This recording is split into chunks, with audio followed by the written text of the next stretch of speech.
안녕하세요. 오늘은 연중 제18주일입니다. 8월 4일이고요. 오늘 복음은 요한복음 6장 24절에서 35절이죠. 오늘 복음은 지난 17주와 연결해서 지난 17주는 오병이어 기적에 대한 말씀을 나눴죠. 오늘은 예수님께서 배를 나누어 타고 가파르나움으로 가셨는데 호수 건너편에서 그들은 예수님을 찾아내고 언제 오셨습니까? 하고 묻는 거죠. 주님께서는 말씀하십니다. 너희에게 말한다. 너희가 나를 찾는 것은 표징을 보았기 때문이 아니라 빵을 배불리 먹었기 때문이다. 이렇게 말씀하세요. 오늘 중요한 주제는 예수님께서 썩어 없어질 양식을 얻으려고 힘쓰지 말고 길이 남아 영생을 누리는 양식을 얻으려고 힘써라 하는 말씀을 하세요. 그랬더니 그들이 하느님의 일을 하려면 뭐를 해야 합니까? 예수님은 하느님의 일은 그분께서 보내신 일을 너희가 믿는 것이다. 자기 자신이죠. 예수님 사람의 아들을 믿는 거라고 믿음이라고 그랬어요. 믿음. 우리는 많은 경우에 일만 생각해요. 이벤트만 생각해요. 이벤트적 인격이 있고요. 관계적 인격이 있는 거죠. 이벤트는요, 관계없이 자기가 하고 싶은 대로 하는 사람들이고요. 관계적 존재는 늘 하느님과 연결해서 세상과 함께 살아가는 믿음의 행위라고 저는 말씀드리고 싶어요. 특히 우리 그리스도인들, 천주교 신자분들은 본당이나 또 자기 사업에서도 겉으로 보이는 건 당연한 거지만요. 일을 한다고 생각하지 마세요. 일을 생각할 때 관계는 끊어지게 되어 있습니다. 오늘 예수님께서 대답하시잖아요. 하느님의 일은 그분이 보내신 일을 너희가 믿는 거라고 그랬어요. 믿음의 행위예요. 그들이 다시 물었어요. 또 무슨 표징을 일으키십니까? 표징 봐야 되는 거예요. 저희가 보고 선생님을 믿게 하시려는 겁니까? 무슨 일을 또 계속 일 중독. 저는 이 유튜브라든가 매일 강론하는 거 일로 생각하지 않습니다. 좀 믿음의 행위라고 생각하고요. 하느님의 말씀을 여러분과 늘 관계 맺게, 연대하게, 분리되지 않고 늘 연대하게 하는 것이죠. 그러면서 하도 답답한 소리를 하니까 하늘에서 너희에게 빵을 내리게 해서 먹었는데 우리 조상들은 광야에서 만나를 먹었습니다. 이렇게 말을 하지만 하늘에서 너희에게 빵을 내려준 분은 모세가 아니야. 참된 빵을 주시는 분은 내 아버지시다. 늘 관계를 얘기하는 관계. 뿌리가 어디서 왔느냐? 뿌리.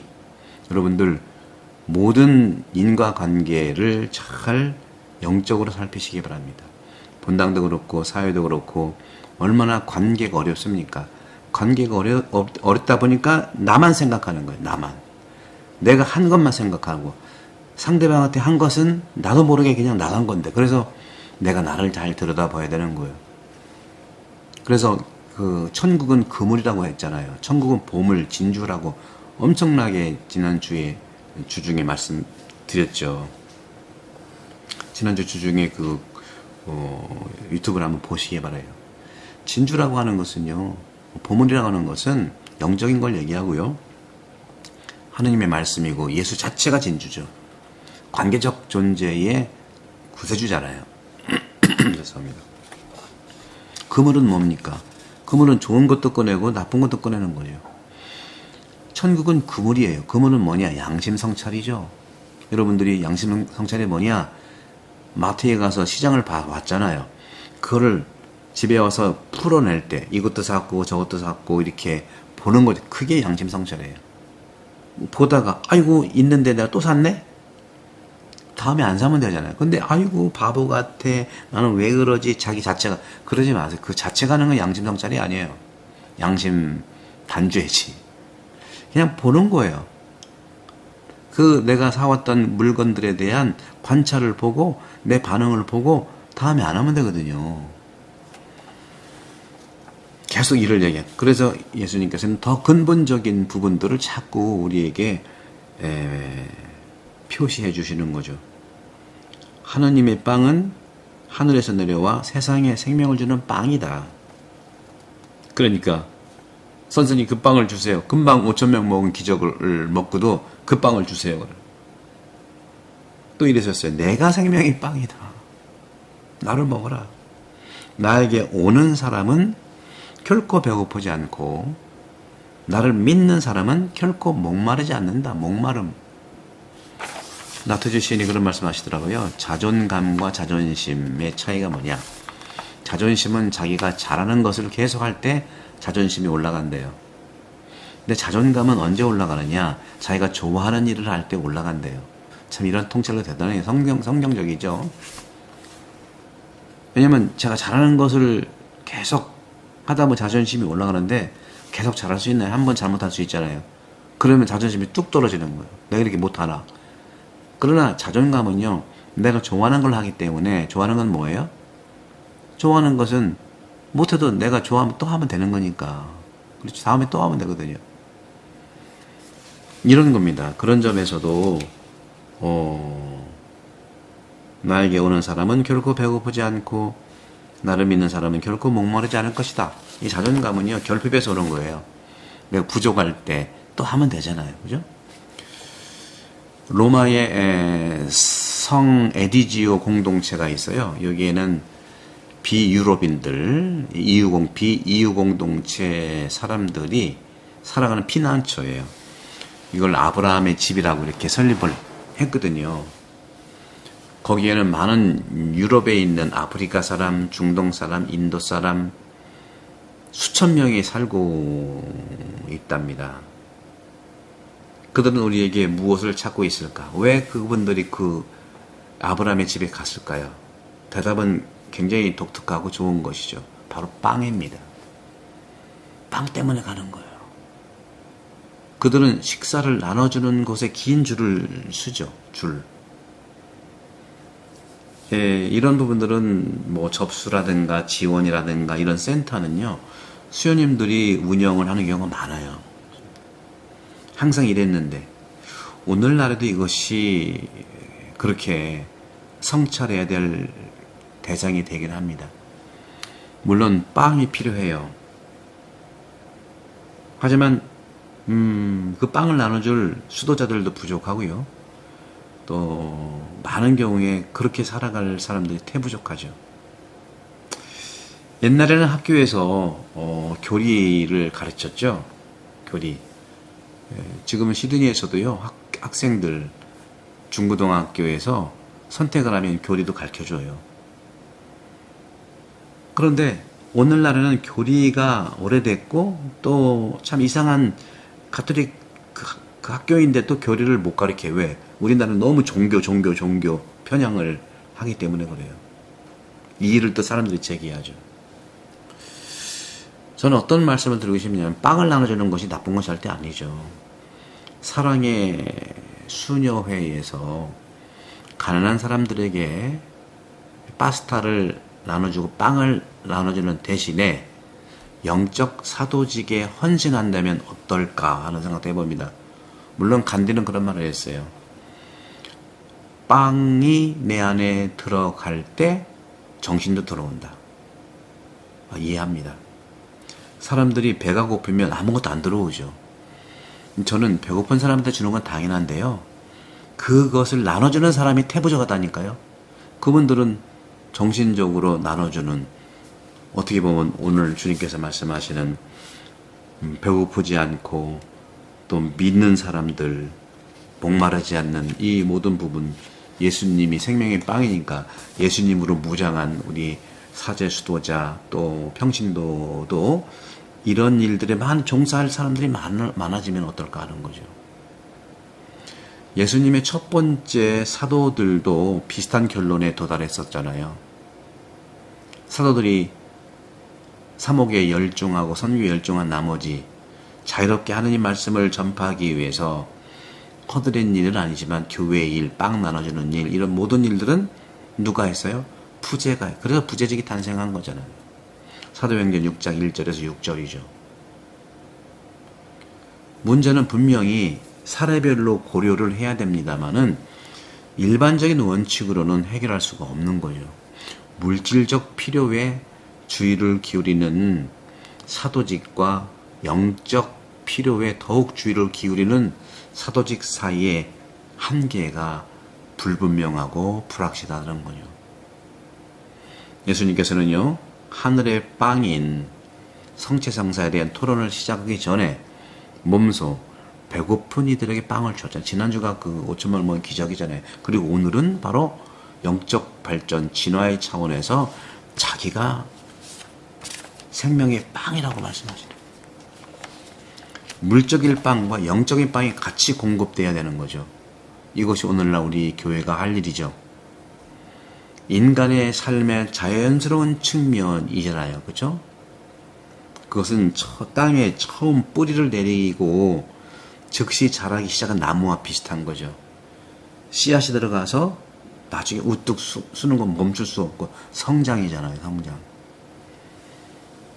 이런 영적 성장의 차원들에서 우리는 예수님의 이 성체성사 빵이 이제는 생명의 빵이 되는 거 아닙니까? 영적인 빵이 되는 거 아닙니까? 축성은 다른 게 아니라 영적인 빵이 되는 걸 말해요. 물질에서 영적인 빵 같이 가야 된다는 거죠.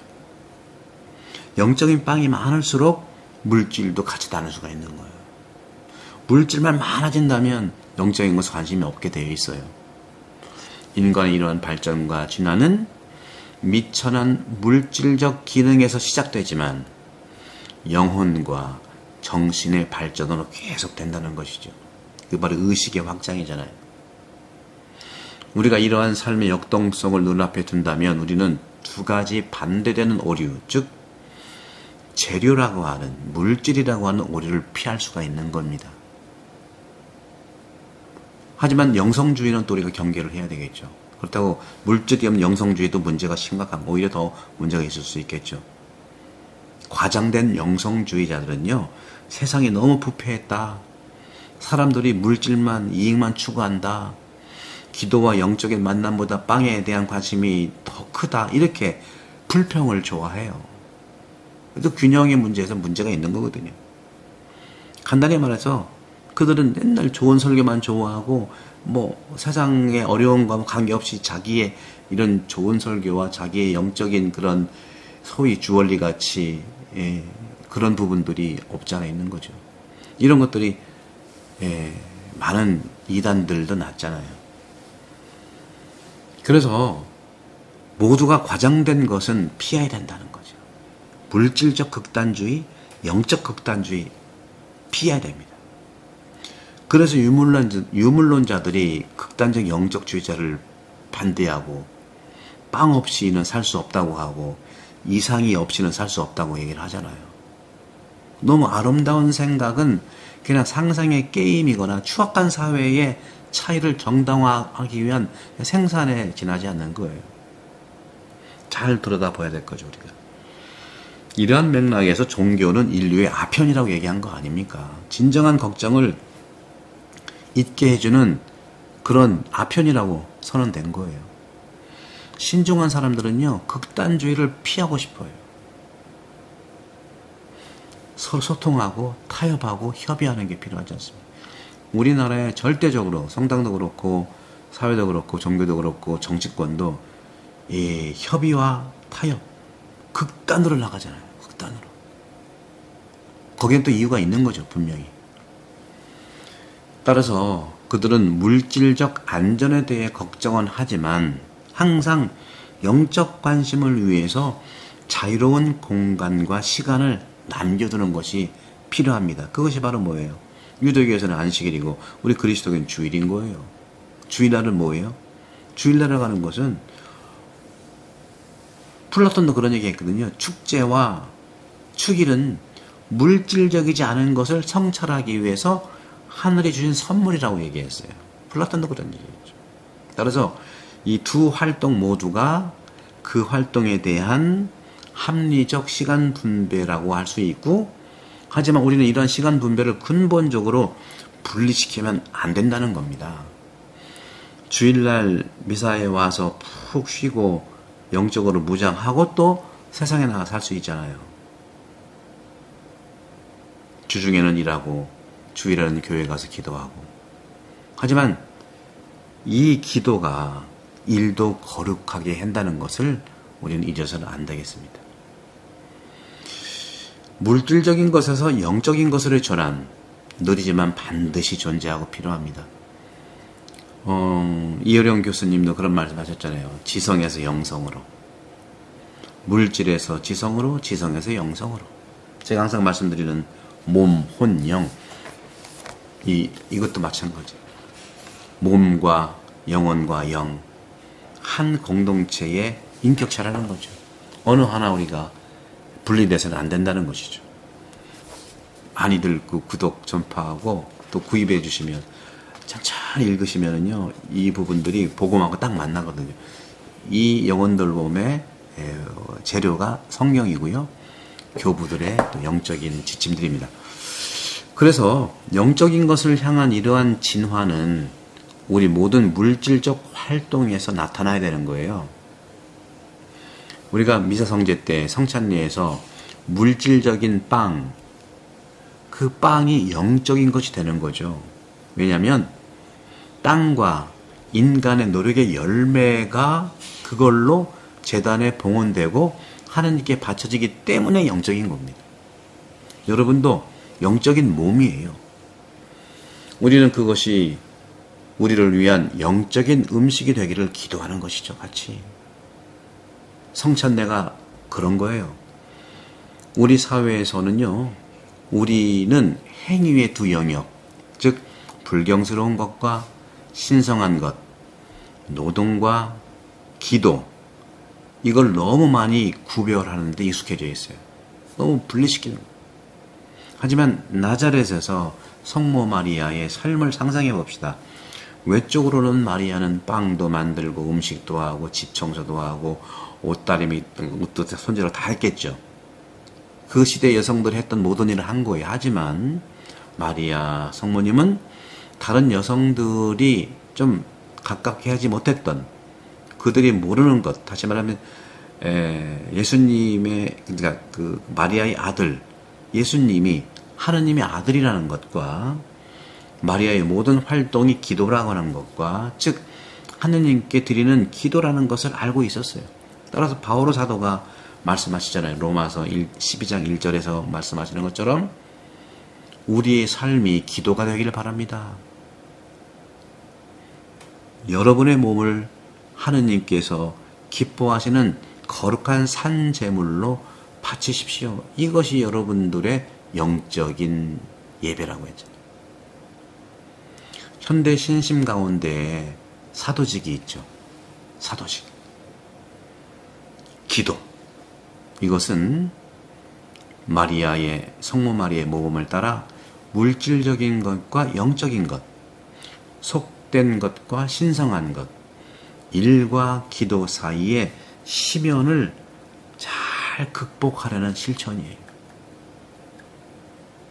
그래서 이 신심을 우리가 알리는 여러 가지 팜플렛도 있고 전단지도 있잖아요. 거기에는 교회의 지침에 따라 낮 동안 행해지는 모든 일을 하느님께 바치기 위해서 아침에 바쳐야 할 몇 가지 기도문도 이렇게 있고 기도생활을 하죠. 특히 우리 레지오 마리 단원들도 그런 기도를 하고요. 또 성체조배회라든가 또 빈첸시오는 정말 기도하면서 나누는 복지 봉헌이죠.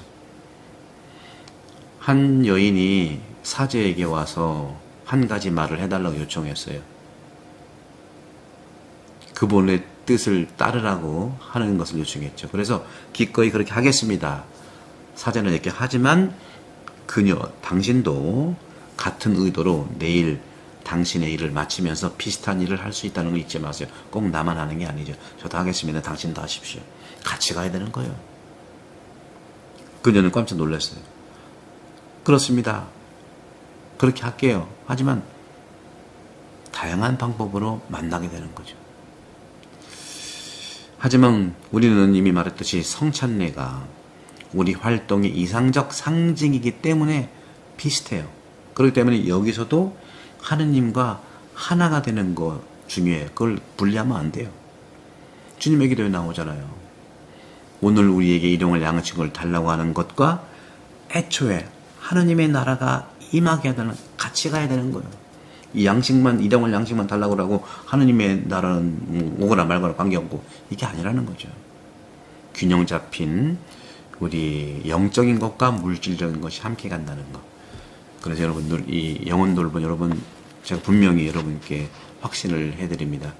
이 책을 하나씩 하나씩 계속 잘 읽고 또 읽고 읽고 또 읽고 내 것으로 만든다면 복음서, 마태복음, 마르코복음, 루카복음, 그다음에 요한복음, 사복음서와 성경 전체의 이러한 영혼 돌봄의 보물들이 여러분 몸과 영혼과 영에 의해서 완전히 축복으로 변화될 것입니다. 다시 한번 영혼 돌봄 많이 구독해 주시고요, 구입해 주시고 고맙겠습니다. 성부와 성자와 성령께서는 여러분 오늘은 강복합니다. 감사합니다.